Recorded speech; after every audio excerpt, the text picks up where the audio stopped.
Yes. My mic live? Yeah, we're good.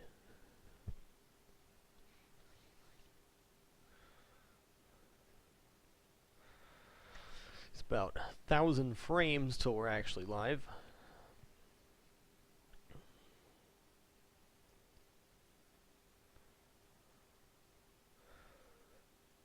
What's happening, everybody?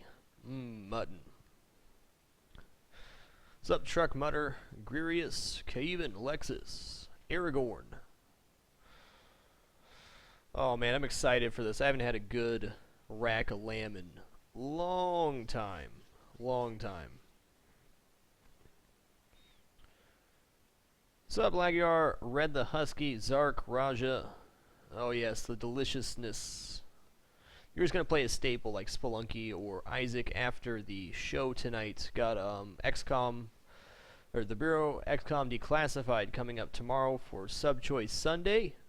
But I'm going to show you guys how to break down a rack of lamb and get it ready to either roast or pan-sear. This is a somewhat smaller rack of lamb, which is the only one I could get. So I'm actually going to end up pan-searing it. If I was going to do anything past rare, medium rare, I definitely throw it in the oven, but I like my lamb pretty rare. So let's just hop right in.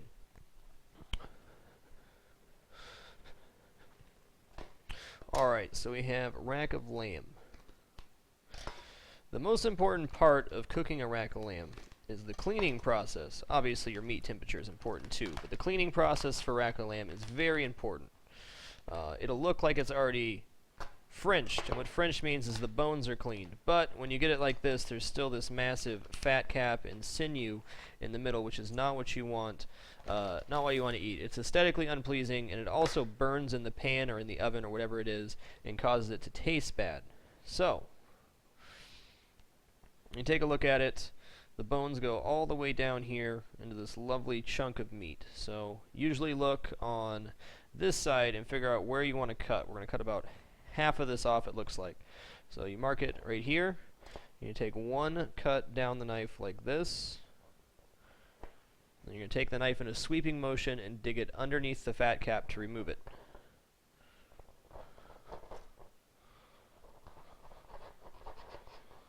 If you go too far down, the lamb starts falling apart, which is not what you want. Might even go a little farther than that. No, that's going to be good. Now for the fun part. This is actually pretty well cleaned for what it is. Usually they have a lot more sinew on the bones. I'll go over how to clean that in a moment. You just dig down with the knife, make a little U-cut, come up the other side. Be very careful doing this. The number one way to cut yourself cleaning lamb is on the upcut. If you don't limit your knife, it can slip up and then cut you, which is bad, of course. It's actually pretty impressively clean for just a bought rack of lamb. Usually there is the connective tissue. It's on both sides of the bone. It's on the underside, this piece right here, this piece of sinew, and then on the top side as well is where all the fat is. But we'll clean that all up. The more clean the bones are, the less charring you're going to get on the bones. If you actually leave all the fat and stuff on the bones and then try to grill it or something, the bones will end up becoming charcoal and then falling apart, which is obviously a bitter taste and does not look aesthetically pleasing on the plate. Take that little bad boy off. Okay, so what you do to remove that piece, which should be interesting since we don't have the top part, is you just drag your knife across like this. Which makes this wonderful nails on a chalkboard noise. You gotta get down on the side too. You're not actually cutting it off, you're trying to scrape it off. It's one big piece of connective tissue on the bone, so you're just trying to loosen it up. And then we're going to go through with a towel and pull it off. Usually what I do is I do the tops of all of them, and I'll do one side and then the other, and then go through with the towel.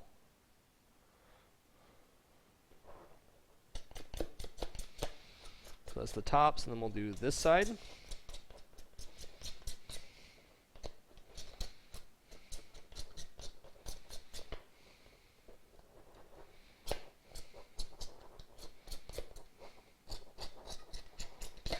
The closer to the base of the knife you can get in there, the easier it's going to be to scrape off.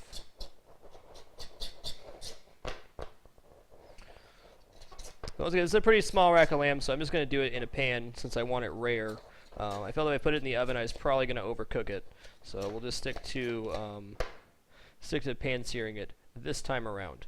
I'm also going to be making a lovely rosemary mint glaze out of this. This is a recipe I picked up at one of my longest tenured jobs. It's really amazing and just something to play with. I don't have a recipe for it. We always used this to wing it in the kitchen, even though we had a recipe. Everybody had their own little flair on it. But essentially, it's honey, stone ground mustard, Dijon mustard, rosemary mint, orange zest, orange juice. This is the painstaking part of cleaning the lamb, but it's worth it. The cleaner you get it, the better it's going to be. Okay, then we'll try to break this connective tissue on the back, and then you go through with a dry towel and pull off all the pieces. Basically just trying to break the piece of sinew off from the bottom of the bone.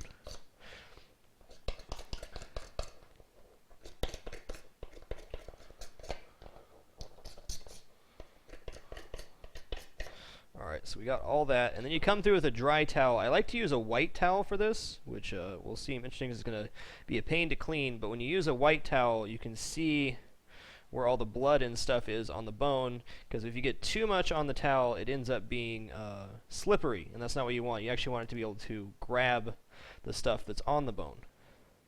You see we have like a perfectly clean bone there. It comes off pretty easy with the towel as long as you loosen up everything. It also gives you a chance you can pinch it off with the towel.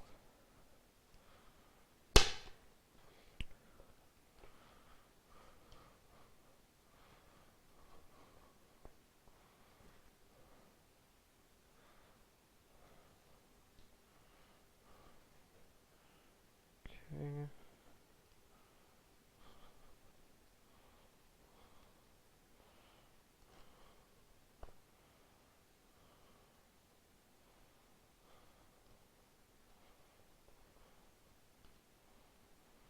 Oh yes, so I'm so hungry right now for some lamb.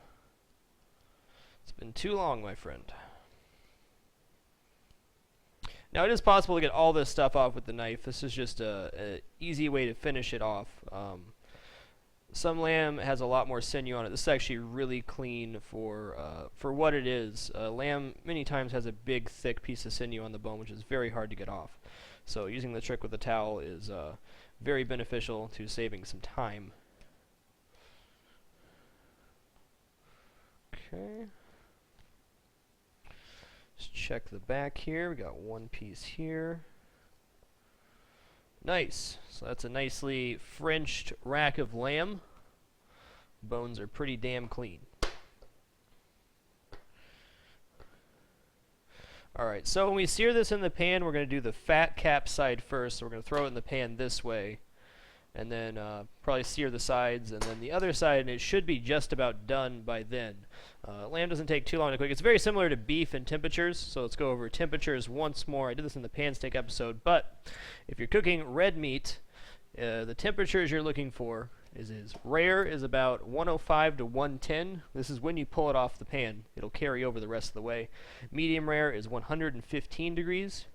Medium is 120 to 125.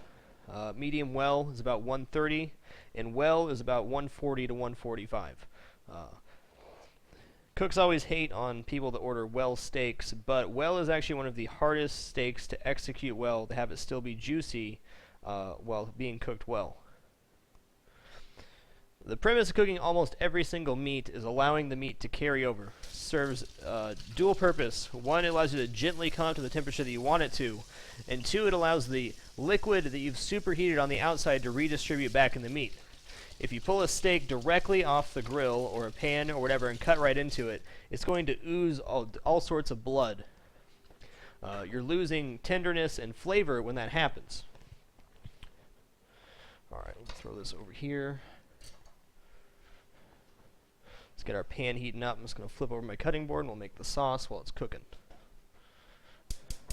So for this, I'm going to shoot for somewhere between 105 and 115 for a rare to medium rare rack of lamb.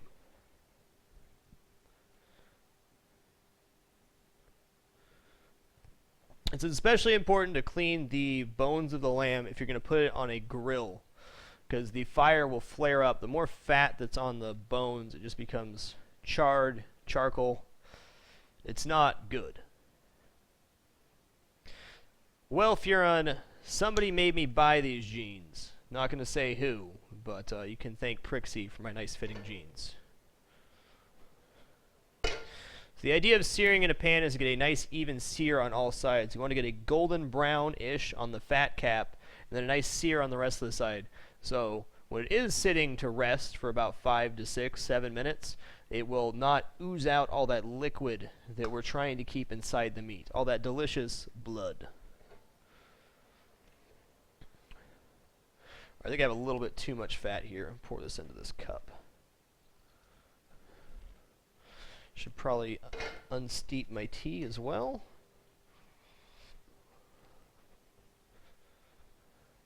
Welcome to the Dapper Crazy Koala. Thank you so much.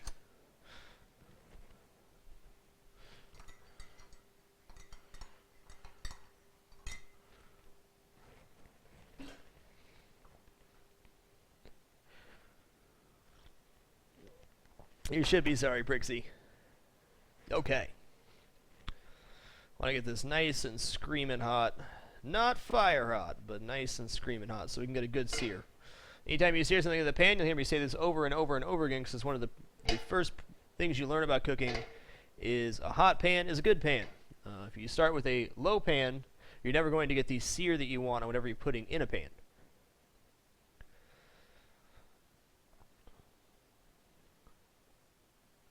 Ha! You guys.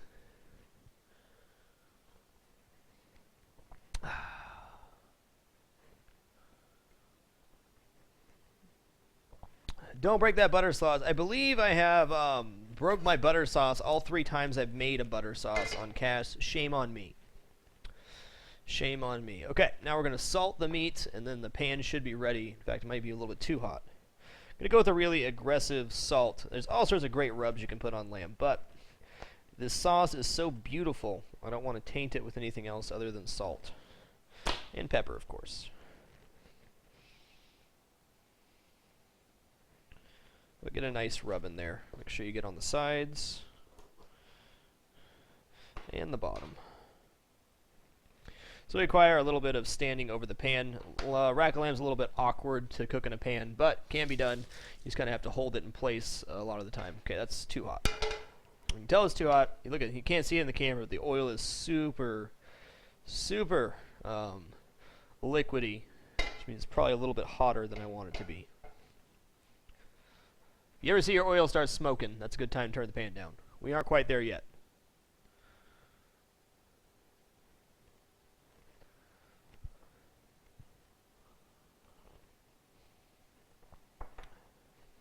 What do you mean by real salt, sir? Sea salt's my favorite. There's all sorts of good salts out there. In fact, I have about 10 kinds of salt in my cabinet. Okay. See how hot we are. Oh yes, that's a nice sizzle. Okay, we're going to put the fat cap down right in the oil.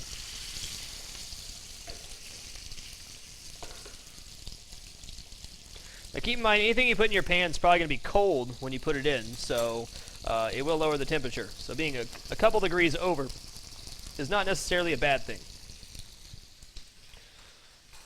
I'm using canola oil for this. Usually use vegetable oil for searing because olive oil becomes like rancid, or it burns at about 450 degrees, whereas canola oil can get well over 500. You can already see blood coming out of the bones, which means my pan is a very good temperature. But you want to hear that nice, healthy sizzle. Grapeseed oil is another great oil. Actually, grapeseed oil has one of the highest burning temperatures. The highest burning temperatures of any oil, about 550 degrees, even slightly higher than peanut oil, which is around 525.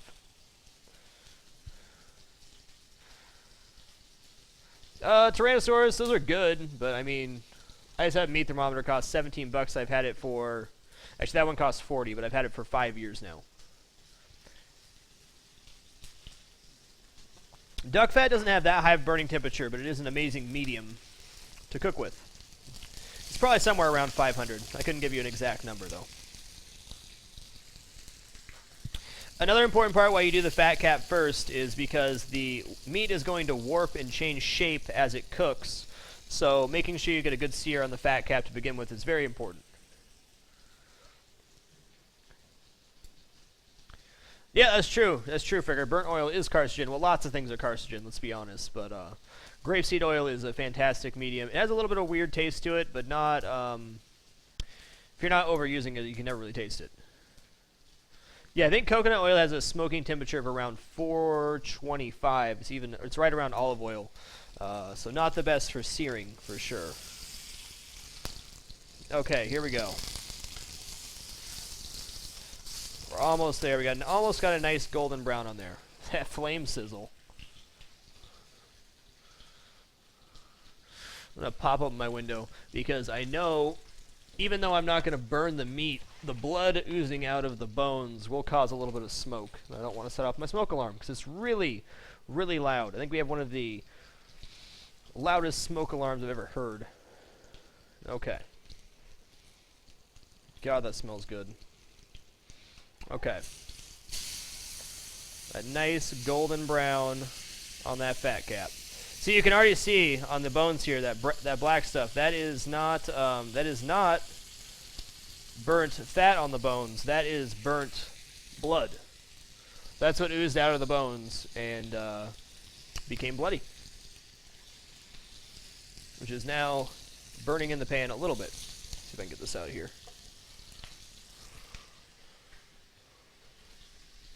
It's not a bad thing. It's going to taste delicious. It'll add flavor to the oil, but you don't want a lot of that.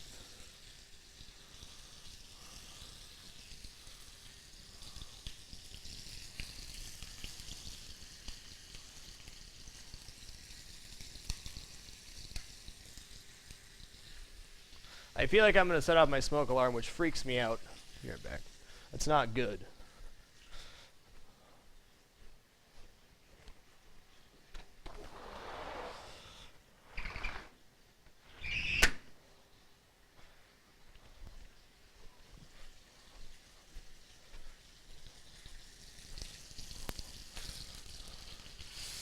It's also really weird sensitive, my smoke alarm, that is. It's like, it either goes off or it doesn't. Hopefully it doesn't today.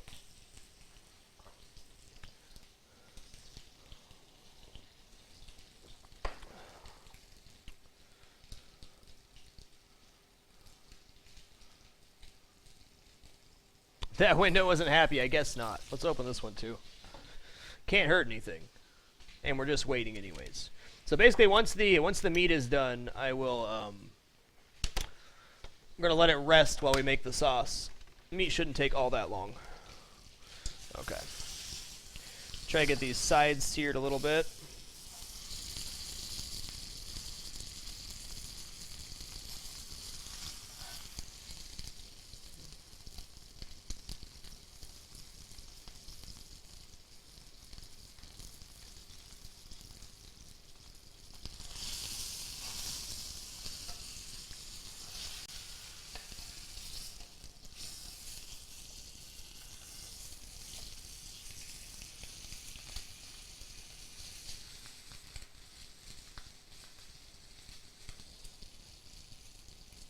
Ah, yes, that cooking with Frag hunger. Oh, that's a lovely, lovely brown. Alright, now that we got a good sear on almost all sides of the meat, we're going to turn our temp down a little bit, reduce my smoke.